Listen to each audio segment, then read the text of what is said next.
الرحمن الرحیم۔ حضور اقدس صلی اللہ علیہ وآلہ وسلم کا ارشاد ہے کہ اگر میرے پاس احد کے پہاڑ کے برابر بھی سونا ہو تو مجھے یہ بات پسند نہیں کہ میرے اوپر 3 دن گزر جائیں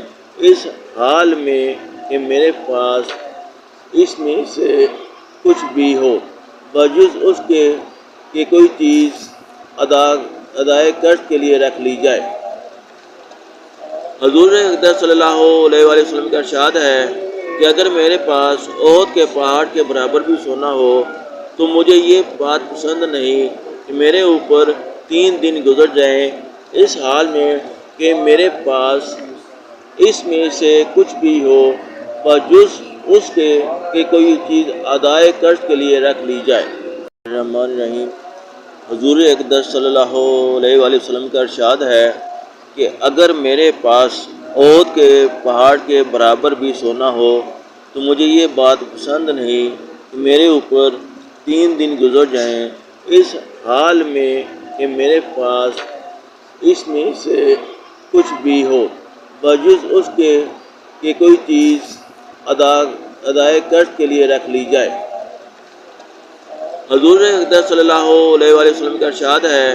کہ اگر میرے پاس احد کے پہاڑ کے برابر بھی سونا ہو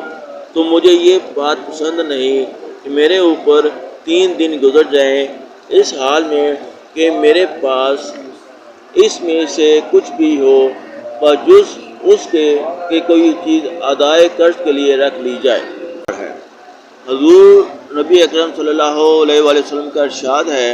کہ اگر اس کے برابر سونا میرے پاس ہو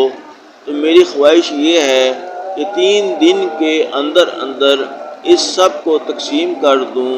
کچھ بھی اپنے پاس نہ رکھوں۔ 3 دن کی قید نہیں ہے،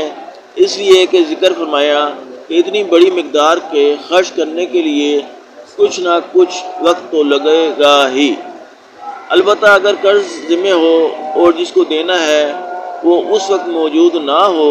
تو اس کو ادا کرنا چونکہ صدقہ سے مقدم ہے، اس لیے اس کے ادا کرنے کے لیے کچھ روکنا اور محفوظ رکھنا پڑے تو دوسری بات ہے۔ اس حدیث شریف میں جہاں ایک جانب کثرت سے صدقہ کی ترغیب ہے، دوسری جانب اس سے زیادہ اہمیت قرضہ کے ادا کرنے کی ثابت ہوتی ہے۔ حضور اقدس صلی اللہ علیہ وآلہ وسلم کی یہ خصوصی عادت شریفہ تھی کہ ذخیرہ رکھنے کا وہاں گزر ہی نہ تھا۔ حضرت انس